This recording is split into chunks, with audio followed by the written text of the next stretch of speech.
ഭഗവതിയുടെ അനുഗ്രഹം ഉണ്ടെങ്കിൽ ഒക്കെ ഭംഗിയാവും. പുതിയ കഥ കർണൻ റിഹേഴ്സൽ തുടങ്ങിയിട്ടില്ല. അവിടെ ഭഗവതി പുരയിൽ സൗകര്യം ഉണ്ടെങ്കിൽ ഞാൻ നേരത്തെ വന്നോളൂ. അമ്മാവന് സന്തോഷം ഉണ്ടാവും. ഇത് നല്ല കാര്യമായി. ജയദേവൻ തറവാട്ടിൽ അന്യനാ. അപ്പൊ പറഞ്ഞ പോലെ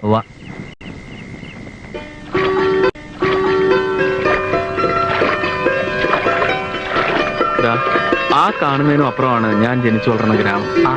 ഇതിലേ വരുമ്പോഴൊക്കെ ശരിക്കും ബാല്യത്തിലേക്ക് തിരിച്ചെത്തിയ പോലെ. അതേ പുഴയും ആ കാറ്റും. ഒരു പാലം പോലും ഇല്ല ഇന്നും. ഒരു കലാകാരനെ മാടി മാടി വിളിക്കുന്ന മനോഹരമായ ഭൂപ്രദേശം. പുഴകൾ, മലകൾ, പൂവനങ്ങൾ, ഭൂമിക്ക് കിട്ടിയ സ്ത്രീധനങ്ങൾ. നമ്മുടെ വാൻകാരന് ശരിക്കും വഴി പറഞ്ഞു കൊടുത്തിട്ടുണ്ടല്ലോ. 10-32 കിലോമീറ്റർ ചുറ്റിക്കറങ്ങി വരേണ്ടത്. തങ്കപ്പാ, മേക്കമാൻ സമയത്ത് എത്തുവോ? ഞാൻ ജയദേവൻ സാറിനോട് വീണ്ടും വീണ്ടും കേണപേക്ഷിക്കുകയാണ്. വീണ്ടും വീണ്ടും എന്നെ തങ്കപ്പനാക്കരുതെന്ന്. ഞാൻ ആ നാമധേയം എന്നേ മറന്നു കഴിഞ്ഞു. ഇപ്പൊ ഞാൻ മനോജ് കുമാറാണ്, സിനി ഫെയിം, ഫിലിം സ്റ്റാർ. എന്തോന്ന് സിനി ഫെയിം? ഏത് സിനിമയിൽ അഭിനയിച്ചാ താൻ ഇത്രയും വലിയ ഫെയിം ഒക്കെ ഉണ്ടാക്കിയത്? എന്റെ തിരുപ്പാണ്ടിക്കാട് തിരുടറുകൾ എന്ന സിനിമ കണ്ടിട്ടുള്ള ഒരു തെണ്ടിയും എന്നോട് ഈ ചോദ്യം ചോദിക്കില്ല. ഞാനായിരുന്നു ഈ സെക്കൻഡ് ഹീറോ. എന്റെ അഭിനയം കണ്ട് ഹീറോ ഞെട്ടി. അല്ല, ഞാൻ അഭിനയിച്ച 16 റീല് വെട്ടി ആറ്റി തട്ടി ആ ദുഷ്ടരായ ഡയറക്ടർ. പക്ഷേ ഞാനത് ഈ പഴത്തൊലി ചവിട്ടി കമിഴ്ന്നടിച്ച് വീഴുന്ന ഒരു സീൻ ഒഴിച്ച്. അത് മതിയല്ലോ ഭാവനാ സമ്പന്നനായി കലാകാരനെ.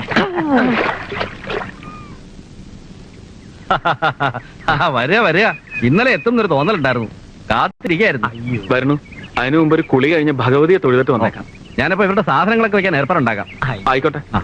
വിശ്വേട്ടനും പോകണം. വടക്കുംപുറത്തെ കാരണവരാണല്ലേ? കാര്യസ്ഥന. അയ്യോ, കാര്യസ്ഥൻ ഇത്രയായപ്പം കാരണവർ എന്തോ ആയിരിക്കും. ഹാർമോണിയപ്പെട്ടി എടുത്തപ്പോ ഞാൻ വിചാരിച്ച് കാരണവരാണെന്ന്. അയ്യോ കഷ്ടം. കാര്യസ്ഥനായാലും കുഴപ്പമില്ല. കേരളത്തിലെയും കോടമ്പക്കത്തിലെയും വലിയ വലിയ കാര്യസ്ഥന്മാർ എന്റെ പെട്ടി എടുത്തിട്ടുണ്ട്, ഞാൻ പെട്ടി കൊടുത്തിട്ടുമുണ്ട്. കേരളത്തിൽ ഇന്ന് ജീവിച്ചിരിക്കുന്ന ഏറ്റവും വലിയ കാര്യസ്ഥൻ ഞാനാ. 139 കിലോ 450 ഗ്രാം. അത്രയും മാംസം ശരീരത്തിലുണ്ട് ഞാൻ വിശ്വസിച്ചിരിക്കുന്നു. എന്നെ താഴെ വിശ്വസിച്ചിരിക്കുന്നു. ഭഗവതി എല്ലാം മംഗളമാക്കണേ.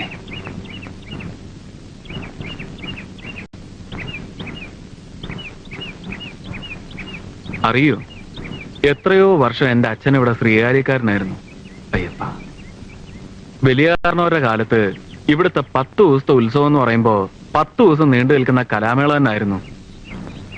വിശ്വേട്ടൻ മേലിടം വാസുദേവ ശർമ്മയുടെ ഹരിയത കേട്ടിട്ടുണ്ടോ? ഇല്ല, കേമാണെന്ന് കേട്ടിട്ടുണ്ട്. ജീവിതത്തിൽ എന്റെ വഴി കഥ പറച്ചിലാണെന്ന് ആദ്യം തോന്നിയത് സത്യത്തിൽ ഇവിടെ ഭഗവതിയുടെ മുമ്പിൽ മേലിടം കഥ പറയുന്നത് കേട്ടിരുന്നപ്പോഴാ. നല്ല ഓർമ്മയുണ്ട്. അമ്മയുടെ മടിയിൽ കണ്ണിമ ചിമ്മൂലും ചെയ്യാതെ കഥ കേട്ടിരുന്നത്. ആ രാത്രി പിന്നെയും ചില ഓർമ്മകൾ തരുന്നുണ്ട്. പന്തവും വടിവാളുമൊക്കെ ആളുകൾ വന്നത്. പിന്നെന്തൊക്കെയാ നടന്നത്? കുത്തും വെട്ടും കൊള്ളിവയ്പും. എന്തായിരുന്നു കാരണം? ഇപ്പോഴത്തെ കാരണവന്മാര് തമ്മിലുള്ള സ്വത്തുകാർക്കാണെന്നാ പറയണേ. പിന്നെ ചേരി തിരിഞ്ഞും കരതിരിഞ്ഞുമുള്ള പകയും പോരുവായി. ഒടുവിൽ ചോരക്കളി ശ്രീകോവിലേക്ക് കടക്കുന്നതായപ്പോ അച്ഛൻ വഴി തടഞ്ഞു നിന്നു. ആ പടികളിലാണ് വെട്ടും കുത്തുവേറ്റ് എന്റെ അച്ഛൻ മരിച്ചു വീണത്.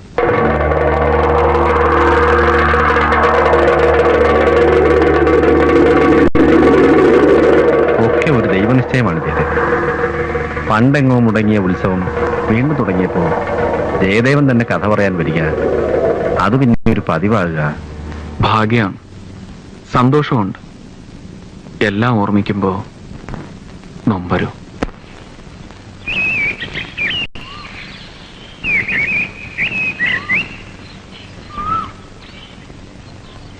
ആരുമില്ലേ?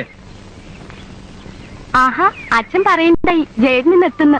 ശാലിനി ഉത്സവത്തിന് വന്നതാവും. ഓ, ഉത്സവത്തിന് എത്തിയതന്നെ, പക്ഷെ ഇത്തവണയല്ല, കഴിഞ്ഞവണ. പിന്നെ പോയില്ല. ഞാൻ ഇത്തവണ വരുമ്പോഴെങ്കിലും ശാലിനി ഭർത്താവും കുട്ടിയും ഒത്ത് സ്വരൂപോടെ കഴിയുന്നത് കാണാമെന്ന് വിചാരിച്ചതാ. അതിപ്പോ ഞാനൊരാൾ മാത്രം വിചാരിച്ചിട്ട് കാര്യമില്ലല്ലോ. വരച്ച വരയിൽ നിക്കണ വെച്ചാ എന്നിട്ട് കിട്ടിയില്ല. നിശ്ചയം. ഈ സ്ത്രീ സ്വാതന്ത്ര്യം എന്നൊക്കെ പറയുന്നത് ശരിയാണ്, രസമാണ് കേൾക്കാൻ. എന്നാലും നമ്മുടെ നാട്ടില് ഒരുവിധമുള്ള സ്ത്രീകളൊക്കെ ഭർത്താവുമായി കഴിയുന്നത്ര ഇണങ്ങി എല്ലാം അങ്ങ് മിണ്ടാണ്ട് അനുസരിക്കാന്നല്ല, ഒരു ഒത്തൊരുമയോടെ. അല്ല, അതാ അതിന്റെ ഒരു ഭംഗിയുമേ. ഞാൻ പറയുന്നത്, ഒരു കുട്ടിയൊക്കെ ആയില്ലേ, ഭർത്താവുമായി ശാലിനി കഴിയുന്നത്ര ഒന്ന് അഡ്ജസ്റ്റ് ചെയ്ത്. എന്ത് അഡ്ജസ്റ്റ് ചെയ്യാൻ? അങ്ങോരൊരു പോങ്ങനാണെന്നേ. അല്ല, ഉറപ്പ്. തെളിവെന്താന്നോ അതിന്?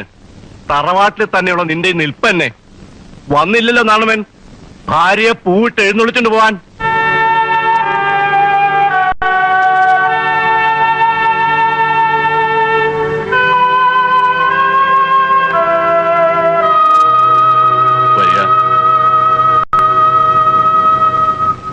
അറിയോ ജയദേവന്, നാരായണവൻ ഒടുവിൽ പോകുമ്പോ ഇവളോട് പറഞ്ഞ എന്താണെന്ന്? തറവാട്ടിൽ നിൽക്കണമെന്നുണ്ടെങ്കിൽ നിന്നോടുക, അതല്ല ഭർത്താവിനോടൊപ്പം ജീവിക്കുന്ന ശരിയെന്ന് സ്വന്തമായി തോന്നാച്ചാൽ അങ്ങോട്ട് വരാം എന്ന് വെച്ചാൽ കൊണ്ടുപോവാൻ ഭർത്താവിന്റെ പല്ലക്ക് വരുമെന്ന് സ്വപ്നത്തിൽ പോലും നിരീക്കണ്ടെന്ന്. നല്ല അസല ആൺകുട്ടിയുടെ വർത്താനം. ശരിക്കു പറഞ്ഞാൽ നാരായണവൻ എന്റെ മരുവനാണെന്ന് എനിക്ക് ആദ്യം തോന്നി തന്നാ. നിക്കട്ടെ ഇവിടെ. എല്ലാരും കൂടി ഇങ്ങനെ വാശി പിടിച്ച് എന്തായാലും ഒടുവിൽ നഷ്ടം ശാലിനിക്ക് തന്നെ ആവും. ആര് നിരീച്ചു ഇങ്ങനെയൊക്കെ ഒന്ന് ഭവിക്കുന്നു? ഒക്കെ വിധിയാ, അല്ലാണ്ടെന്ത് പറയാൻ. ജയദേവൻ ഇരിക്കെ. ജയദേവന്റെ താമസത്തിന്റെ കാര്യങ്ങളൊക്കെ കുറിപ്പ് ഏർപ്പെടുത്തിയിട്ടുണ്ട്. വിശേഷങ്ങളൊക്കെ കുറിപ്പ് പറഞ്ഞു. കർണന്റെ കഥയാണല്ലേ, നന്നായി അസലാക്കണം, ഗംഭീരാക്കണം. ജയദേവൻ ഇശി തടി വെച്ചിട്ടുണ്ട്. ഈ തടീനെ കൂട്ടണ്ട. മുഷിഞ്ഞുള്ള കഥ പറച്ചിലും ഉറക്കളയ്ക്കുമല്ലേ. ആരോഗ്യം ശ്രദ്ധിക്കുക. പുതിയ കഥയാണ്, ഒക്കെ ഒന്ന് ചിട്ടപ്പെടുത്തുന്നവരെ. വിശ്രമമില്ല അല്ലേ? ഒന്ന് ആലോചിക്കുമ്പോ അതും നന്ന്. ജയദേവൻ ചായ കുടിച്ചിട്ട് പോയാ മതി. അല്പം ധൃതിയുണ്ട്. അതൊന്നും പറയണ്ട, ചായ കുടിച്ചിട്ട് പോയാ മതി. ഉടനെ തന്നെ റിഹേഴ്സൽ തുടങ്ങണം. പിന്നെ ഫ്രീ ടൈം കിട്ടില്ല. ഉള്ള ഗ്യാപ്പിന് എല്ലാരെയും ഒന്ന് കാണണം. തെക്കുംപുറത്തും ഒന്ന് കയറണം എന്ന് വിചാരിക്കുക. തെക്കുംപുറത്ത് പോവുക, പോവാണ്ടിരിക്കുക, അതൊക്കെ ജയദേവന് ഇഷ്ടം. നിർബന്ധമായും ചെന്ന് കാണേണ്ട ഒരാളുണ്ട്, തിരുമേനി. വന്ന് കാണുക, കാണാണ്ടിരിക്ക, അതിലൊക്കെ ഇപ്പൊ എന്താള്ളേ? ഏതായാലും വന്നത് സന്തോഷായി. ഇരിക്ക. വേണ്ട, ഞാനിവിടെ നിന്നോളാം. ഓ, എന്നാ ഞാനും നിന്ന് സംസാരിക്കാനേ. ഒരു കല കൈവശമുള്ളയാൾ സന്യാസിയേക്കാൾ ഒട്ടും മോശക്കാരനല്ല. അയ്യോ, അങ്ങനൊന്നും ഇല്ല. അങ്ങനെയുണ്ട്. ജയദേവൻ കഥാപ്രസംഗത്തിൽ പറഞ്ഞിട്ട് പോകുന്ന വാക്കുകൾ നാട്ടുകാർ മനപ്പാടും പഠിച്ച് പറയണത് ഞാൻ കേട്ടിട്ടുണ്ട് കഴിഞ്ഞ 2 കൊല്ലം. അതിൽ പരം എന്ത് വേണം ഒരു കലാകാരന്?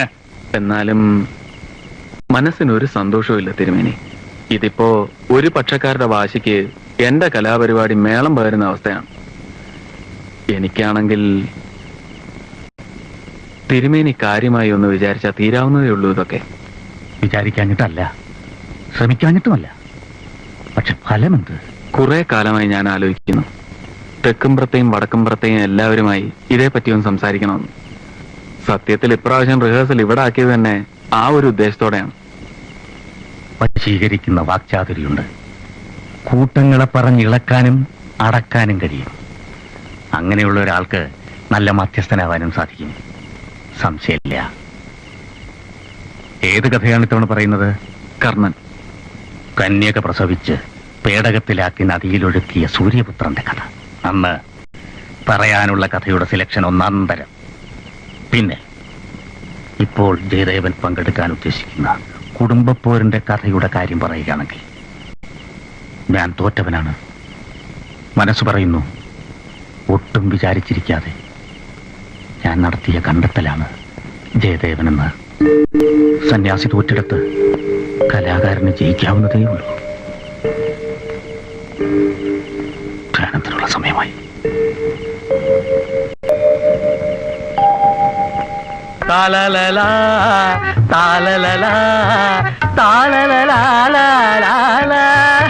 ജയദേവൻ എന്തോ ജയദേവൻ സാറ് കല്യാണിയാണ് പിടിച്ചിരിക്കുന്നത്. കല്യാണി അല്ല തങ്കപ്പ, ചുമ്മാ മണ്ടത്തരം പറയാതെ. ദൈവം തന്ന രാഗങ്ങളെ മനുഷ്യൻ കല്യാണിന്ന് കളവാടിന്ന് കാമാക്ഷിന്ന് പേരിട്ട് വ്യഭിച്ചതിനോട് എനിക്ക് യോജിപ്പില്ല. എല്ലാ രാഗങ്ങളും ഒന്ന് തന്നെ. അതെ, ആ സ്വരസ്ഥാനങ്ങളൊക്കെ ഒന്ന് കുറിച്ചു വെക്കണോ? വായൊഴിഞ്ഞൊരു നേരമില്ലല്ലോ. വിശ്വം, എനിക്കൊരു മനോധർമ്മം തോന്നുന്നു. ക്ലൈമാക്സിന് തൊട്ട് മുമ്പ് കുന്തിയെ ഞാൻ, അതായത് ശ്രീകൃഷ്ണൻ മീറ്റ് ചെയ്യുന്ന ഒരു സീൻ, കളർഫുൾ ആയിട്ട് ഒരു 4-5 ഡയലോഗ്. ഹേയ് കുന്തി, ഹസ്തനപുര സമസ്ത അപരാധങ്ങളുടെ തീ ജ്വാല എഴുതി വെച്ചിരിക്കുന്നത് കാണാ പഠിച്ചങ്ങ് ചെയ്താൽ മതി. എഴുതി തരുന്ന എന്തും കാണാപ്പാടാൻ പഠിച്ച് കണ്ണു പടച്ച് പറയുന്ന വിഡ്ഢികളല്ലേ ഞങ്ങൾ. മഹാഭാരതത്തിലെ കഥയാവുമ്പോൾ അതിൽ ശ്രീരാമന്റെ പ്രാധാന്യം എന്താ നിങ്ങൾ എന്നാ മനസ്സിലാക്കാത്തത്? മഹാഭാരതത്തിൽ ശ്രീരാമനോ? കർണന്റെ മൂത്ത പെങ്ങളെ നമ്മുടെ ശ്രീരാമനല്ലേ മാരിയിരിക്കുന്നത്? ഓഹോ, അപ്പൊ കുരുക്ഷേത്ര യുദ്ധത്തിൽ പിന്നെന്താ ഉണ്ടായത്? വായെന്ന് പോലൂടെ. ഏതായാലും വടക്കുംപുറത്ത് അറിയണ്ട ജയദേവൻ ഇങ്ങോട്ട് വന്നത്. ഗോവിന്ദമേന്റെ തുള്ളൽ തുടങ്ങാൻ ഇനി അത് മതി. തെക്കുംപുറന്നും വടക്കുംപുറന്നും ഒന്നും ഞാൻ കരുതിയിട്ടില്ല. മേലേടത്തെ തറവാട്, അങ്ങനെ ഞാൻ വിചാരിക്കുന്നുള്ളൂ ഇപ്പോഴും. ബെഡായി പറയാമേ. തെക്കുംപുറത്തുകാരുടെ ഉത്സവത്തിന് ആരാ എന്താന്നൊക്കെ അറിയാൻ വടക്കുംപുറത്തുനിന്ന് വിട്ടിരിക്കുക. ചാരപ്പണിയുടെ ഒരു സൈഡ് ബിസിനസ്സും ഉണ്ടെന്ന് തോന്നുന്നു കാര്യം. ഈ പെണ്ണിന്റെ ഒരു അല്ല, നീ എങ്ങോട്ടായി പുസ്തകമൊക്കെ ആയിട്ട്? തൊടിയിലെ മിന്നിടെ കുറച്ച് നോട്ട്സ് വാങ്ങണമേ. ഇപ്പൊ ഇങ്ങ് വരാം. ആ, എന്നെ ഒന്ന് തുറന്നു വിടൂ എടുത്തി, ഒന്ന് തുറന്നു വിടാൻ പറയൂ എടുത്തി. എന്റെ കാല് വേന എടുക്കണു.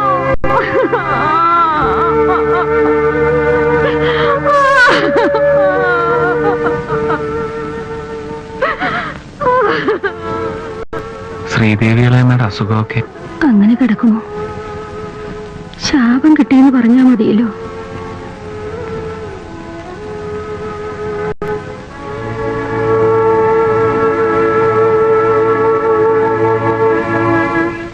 ഇന്നലെ എവിടെയായിരുന്നു പണിയണ്ട?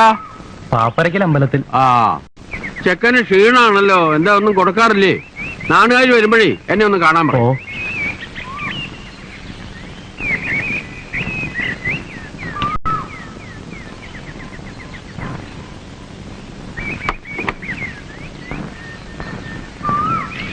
അല്ല, ഇതെന്ത് പറ്റി? തെക്കും വടക്കും തമ്മിൽ മാറിയോ?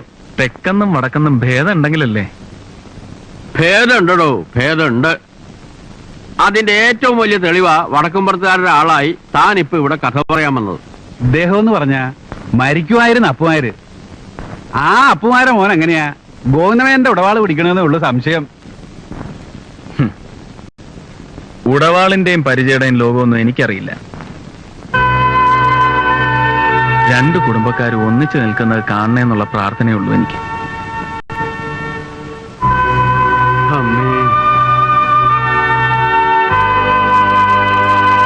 ഒത്തുതീർപ്പിന്റെ ഒരുമിപ്പിന്റെ ഒന്നും കാര്യം ആലോചിക്കുകയേ വേണ്ടാത്ത അവസ്ഥ. വർഷം ചെല്ലുംതോറും അച്ഛന്റെ അമ്മാമ്മയുടെ ഒക്കെ വാശി കൂടുകയല്ലാതെ കുറയണ മട്ടില്ല. അവരൊക്കെ പഴയ തലമുറയല്ലേ. ഓർത്തു വയ്ക്കാനും കണക്ക് തീർക്കാനും ഒക്കെ പലതും കാണും. പുതിയ തലമുറയും അവരുടെ പുറകെ പോരുതെന്നാണ് ഞാൻ പറയുന്നത്. ഒക്കെ അറിയാഞ്ഞിട്ടല്ല. പക്ഷേ വടക്കുംപുറത്തുള്ളവരുടെ ഗർവം എന്താന്നാ കരുതിയത്? മൊട്ടും ഭാവമൊക്കെ കാണുമ്പോ അച്ഛന്റെ അമ്മാമ്മയുടെ പക്ഷത്താ ശരിയെന്ന് തോന്നും. ക്ഷേത്രകുളത്തിന്റെ ഒരു കിടപ്പ് കണ്ടില്ലേ? 10-20 വർഷമായി. ലഹളക്കാലത്ത് ദേവപ്രശ്നത്തിൽ തെളിഞ്ഞതല്ലേ ക്ഷേത്രക്കുളവിനെ ആരും തൊടാൻ പാടില്ലാന്ന്. ദേവിക്ക് സമർപ്പിച്ചിരിക്കുന്നു. ദേവി പുലർത്തുക, നശിപ്പിക്കുക ചെയ്യട്ടെ, അല്ലേ? ഒരു ലഹളയുടെ സ്മാരകം.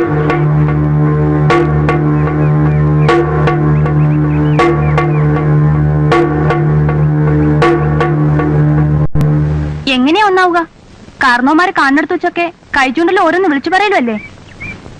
തിരികേറ്റം കുറെ ആളുകളും. ഈ വഴക്ക് തീരണം, തീർന്നേ പറ്റൂ. കാരണം അശ്വതിക്ക് അറിയാമല്ലോ, നീ എന്റേതാവണം.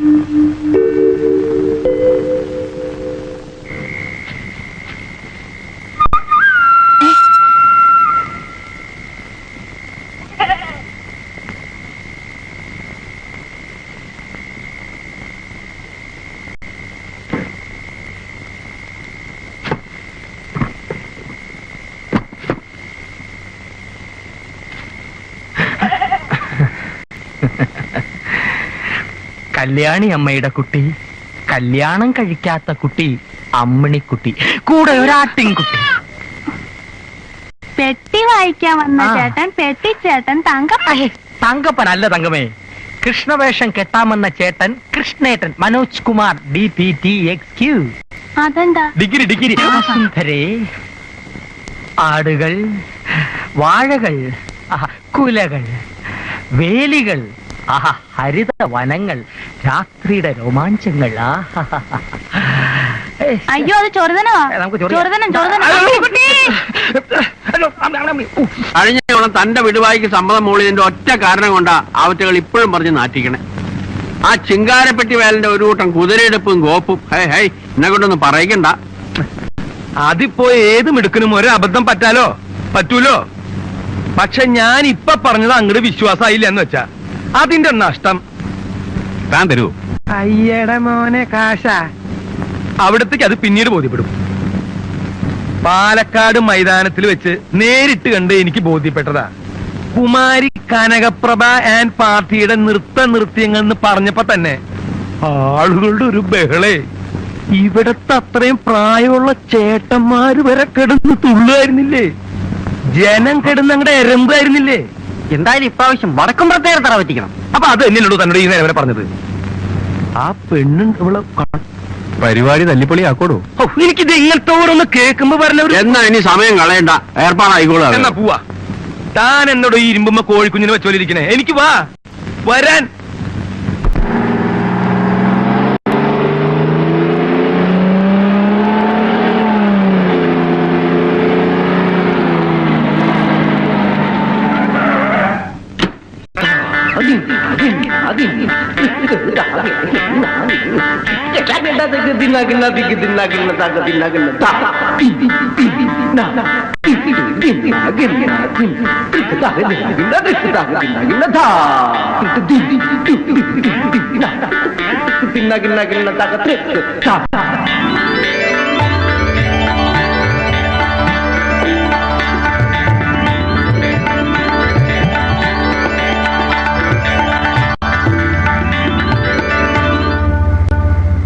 എന്താടോ ആസനക്കുറിപ്പേ?